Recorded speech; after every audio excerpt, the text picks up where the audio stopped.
Nah,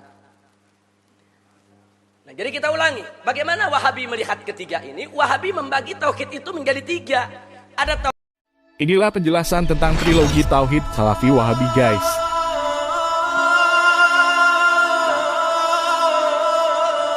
Jadi kita ulangi. Bagaimana Wahabi melihat ketiga ini? Wahabi membagi tauhid itu menjadi tiga. Ada tauhidul rububiyah, ada tauhidul uluhiyah, ada tauhidul asma wa sifat. Parahnya lagi, saudara, dengan pembagian ini akhirnya kalangan Wahabi mengakui kalau ada orang musyrik yang mengakui adanya Allah yang menciptakan alam semesta, walaupun mereka tidak menyembah Allah, itu disebut ahli tauhid rububiyah. Ahli tauhid rububiyah, tapi tidak ahli tauhid uluhiyah. Ini yang ditolak oleh ahlus sunnah. Tolong digarisbawahi. Nah, karena kemarin saya lihat ada yang nyebar video ingin menanggapi apa yang saya sampaikan tentang trilogi tauhid. Nah, terus dia mengatakan bahwa di NU juga ada rububiyah, uluhiyah, asma dan sifat. Dalam surat Al-Fatihah juga ada rububiyah, uluhiyah, asma dan sifat. Dianggap saya ini nggak ngerti surat Al-Fatihah.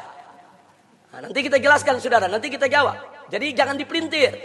Saya tidak menentang rububiyah, uluhiyah, asma dan sifat. Yang saya tentang kalau rububiyah, uluhiyah, asma dan sifat dipilah. Ini nggak boleh. Sama seperti rukun iman. Rukun iman ada berapa? 6. Ada iman kepada Allah, iman kepada Rasul, iman kepada malaikat, iman kepada yaitu Al-Quran, kitab-kitab suci dan seterusnya. Saudara, rukun iman walaupun disebut ada 6, tapi nggak boleh kita beriman kepada sebagian, tapi kita ingkari sebagian lainnya. Ada orang mengatakan saya beriman kepada Allah dan kepada Nabi Muhammad. Saya nggak beriman kepada Al-Quran. Boleh nggak disebut mukmin? Mungkin mukmin 2/6. Karena dia terima 2, yang 4 dia tolak. Apa bisa disebut begitu? Nggak bisa, saudara. Kalau dia tidak menerima rukun iman secara utuh, nggak bisa dia disebut mukmin. Nah, begitu juga rukun Islam. Ada berapa? Ada 5. Yang pertama, pengucapan 2 kalimat syahadat. Yang kedua, menegakkan sholat. Kemudian masih ada lagi puasa Ramadan dan juga zakat serta haji. Terus ada orang masuk Islam. Dia katakan cukuplah saya membaca syahadat karena saya banyak duit, saya bayar zakat. Sholat gak wajib itu. Dia tolak kewajiban sholat. Apa boleh disebut muslim? Muslim 2/5? Nggak bisa, saudara. Dia nggak bisa disebut muslim kalau nggak menerima kelima-lima kewajiban daripada rukun Islam tadi, saudara. Soal kalau dia nggak sholat, itu urusan dia dosa. Tapi kalau dia mengingkari kewajiban sholat, saudara, ini bisa membatalkan keislamannya. Batal imannya kalau satu saja rukun tidak terima. Batal Islamnya kalau satu aja rukun Islam dia tidak terima. Begitu juga tauhid. Batal tauhidnya kalau satu aja ada unsur ini dia tidak terima. Kira-kira jelas tidak? Nah, ini sengaja saya mesti hati-hati menyampaikannya. Karena banyak orang nggak paham apa beda Aswaja sama Wahabi dalam soal trilogi tauhid. Kelihatannya sama aja. Nggak sama, saudara. Aswaja itu menerima rububiyah, uluhiyah, asma dan sifat sebagai unsur yang harus ada di dalam tauhid dan tidak terpisahkan. Satu saja dipisah, batal tauhidnya. Nah, itu yang nggak boleh kita lupa. Beda dengan kalangan Wahabi. Kita urai. Mari kita urai, saudara. Kita lihat di sini apa sih yang dijadikan dalil oleh kalangan Wahabi ini tentang trilogi tauhidnya. Antara lain, saya sebutkan antara lain surat Az-Zumar ayat 3 dan 38. Di ayat 3, saudara, Allah menceritakan tatkala orang-orang musyrik yang menyembah berhala diajak oleh Nabi untuk menyembah Allah dan meninggalkan berhala, maka mereka berkata kepada Nabi, "Ma na'buduhum illa liyuqarribuna ilallahi zulfa." Artinya kami tidak menyembah mereka, mana buduhum, kami nggak sembah itu berhala-berhala, illa melainkan liyuqarribuna, untuk mendekatkan kami ilallah kepada Allah zulfa, sedekat-dekatnya. Jadi artinya menurut kalangan Wahabi berarti orang-orang musyrik di zaman Nabi udah kenal Allah. Dia sebut Allah, ilallah. Berarti mereka sudah mengakui Allah itu sebagai Tuhan, pencipta semesta alam. Hanya saja di dalam menyembah Allah mereka mempersekutukan Allah, menciptakan berhala-berhala sebagai wasilah untuk mendekatkan diri kepada Allah. Ini hujahnya orang-orang kafir kepada Nabi alaihi salatu wassalam. Dan ini dijadikan hujah oleh orang-orang Wahabi. Berarti orang-orang musyrik di zaman Nabi itu punya tauhidur rububiyah. Mereka ahli tauhid rububiyah. Tapi mereka bukan ahli tauhid uluhiyah. Nah, begitu juga saudara di ayat ke-38.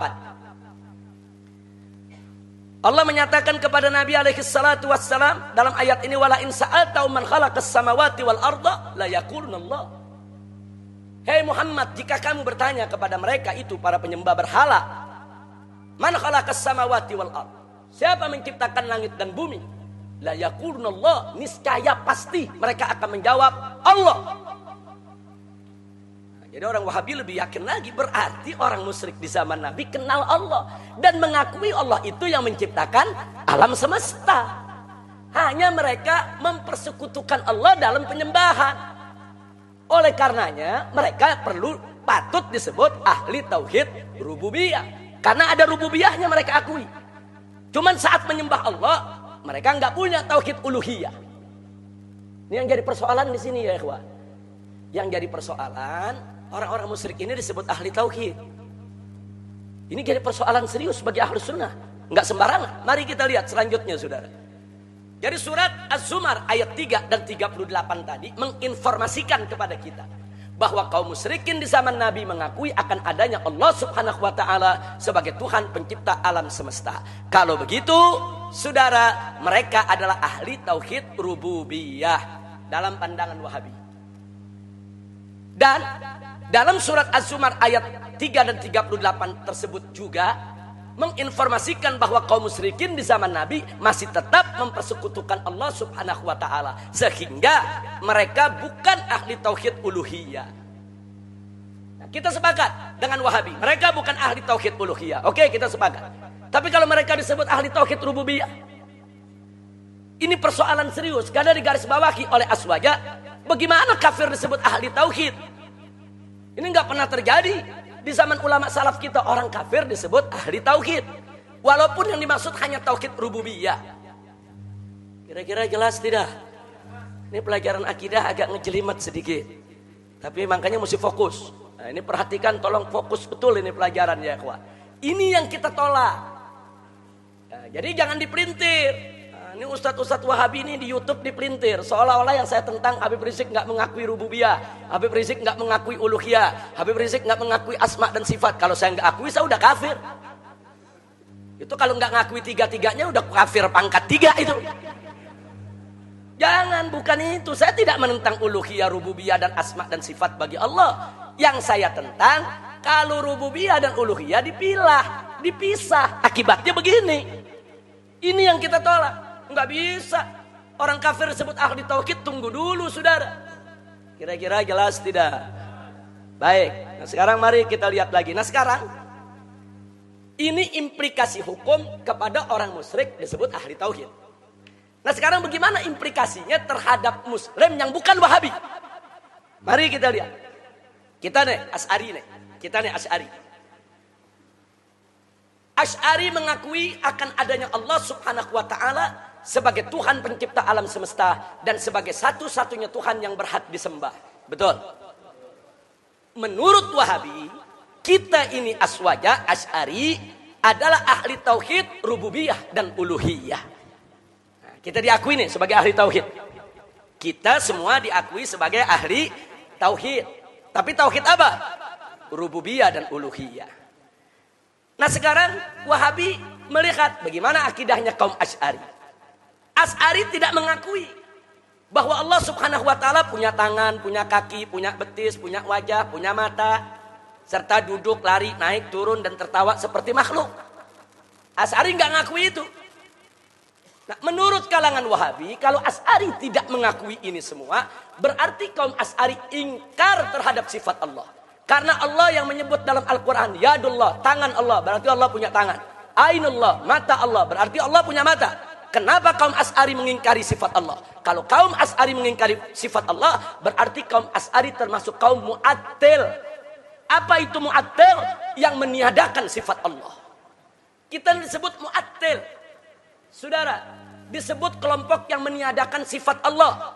Sehingga menurut mereka, kita ini Asy'ari, saudara, yang tidak mengakui tentang isbatnya tangan, kaki, wajah, muka bagi Allah, kita disebut bukan ahli tauhid asma dan sifat.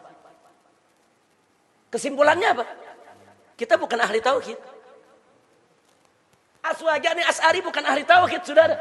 Walaupun maksudnya bukan ahli tauhid asma dan sifat. Dari segi rububiyah, uluhiyah mereka akui, kita saudara mereka, kita ahli tauhid. Tapi dari segi asma dan sifat, kita dibilang bukan ahli tauhid.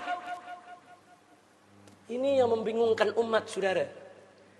Orang kafirnya dibagi dua, adalah kafir ahli tauhid, ada kafir bukan ahli tauhid.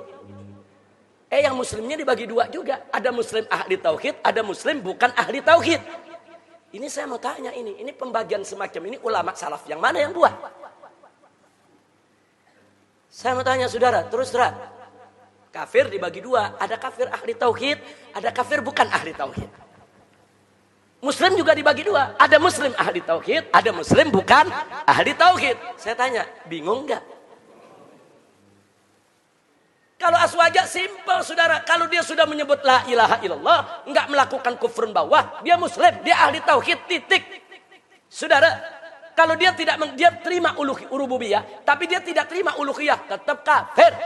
Dia bukan muslim, kafir. Oh, dia menerima rububiyah, dia menerima uluhiyah, tapi dia nisbahkan sifat-sifat yang tidak layak kepada Allah Subhanahu wa ta'ala. Dia kafir, selesai. Nggak ada itu bagi-bagi. Muslim ada dua, muslim ahli tauhid, muslim bukan ahli tauhid. Orang kafir bagi dua, ada kafir ahli tauhid, ada kafir bukan ahli tauhid.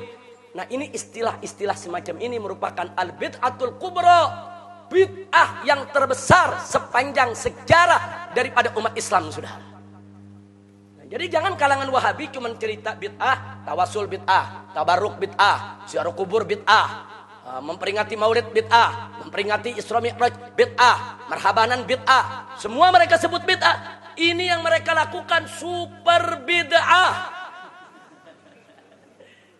Ya bersihkan dulu dong ini, jangan nuduh-nuduh orang dulu, jangan menudingkan tangan kita ke saudara-saudara kita sendiri dengan menyebut ahli bid'ah, sementara mereka memelihara al-bid'atul kubra. Ini bid'ah terbesar dalam akidahnya umat Islam, menyebut orang kafir sebagai ahli tauhid.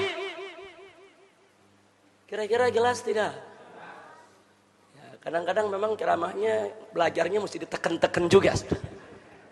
Kadang-kadang mesti lembut, tapi kadang-kadang mesti ditekan juga sekali-sekali, biar terpatri di benak kita dan di hati kita, insya Allah. Jadi kesimpulannya apa trilogi tauhid Wahabi? Mari kita lihat, saudara. Ini saya hanya ingin menyoroti sisi berbahayanya dari trilogi tauhid ini.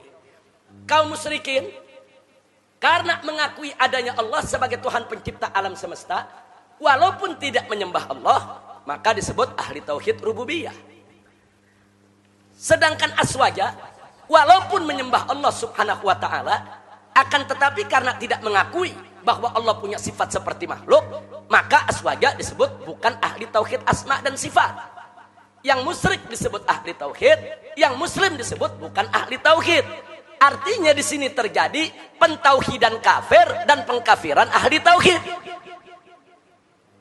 Ini metodologi akidah macam apa yang seperti ini, saudara? Kita kalau mau bicara metodologi itu harus lurus, tegak lurus, tidak bias, tidak bahaya. Ini berbahaya bagi akidah umat Islam di seluruh dunia, ya ikhwan. Nah, jadi konsep pentauhidan kafir dan pengkafiran ahli tauhid, saudara, ya ini adanya cuma di Wahabi. Liberal aja nggak punya, saudara. Liberal itu udah super bahaya, nggak punya. Nah, ini kita saling koreksi. Jadi saya di sini, saudara, bukan ingin menjatuhkan Wahabi, tapi saya ingin memberikan pemahaman kepada saudara-saudara saya yang ada di Wahabi. Ayo kita dialog baik-baik. Ayo kita duduk sama-sama. Jangan kau teriak-teriak di YouTube, menyesat-nyesatkan Asy'ari, mengkafir-kafirkan Asy'ari. Saudara, tunggu dulu. kalau kita mau buka-bukaan, kita bisa buka. Ini kita buka sekarang buat umat. Kan yang begini-begini umat banyak nggak tahu, saudara. Umat nggak tahu yang begini-begini, saudara. Sebab ini bukan pelajaran tabligh akbar, bukan. Ini kalau kita mau kaji, ini kuliah di universitas, saudara. Nah kan ini jamaahnya jamaah tabligh. Nah kalau udah jamaah tabligh akbar, kadang-kadang disuntik pelajaran kuliah setengah mati Profesor Baharud. Nah, jadi kira-kira jelas tidak? Yang begini karena tidak dilemparkan tabligh akbar, umat gak paham, umat mesti tahu. Jangan umat cuma pasrah terima di bid'ah-bid'ahin, saudara. Umat maulid di bid'ah, oh iya, aneh ahli bid'ah, aneh ini gak bisa jawab. Nggak taunya yang ngatain super bid'ah, saudara.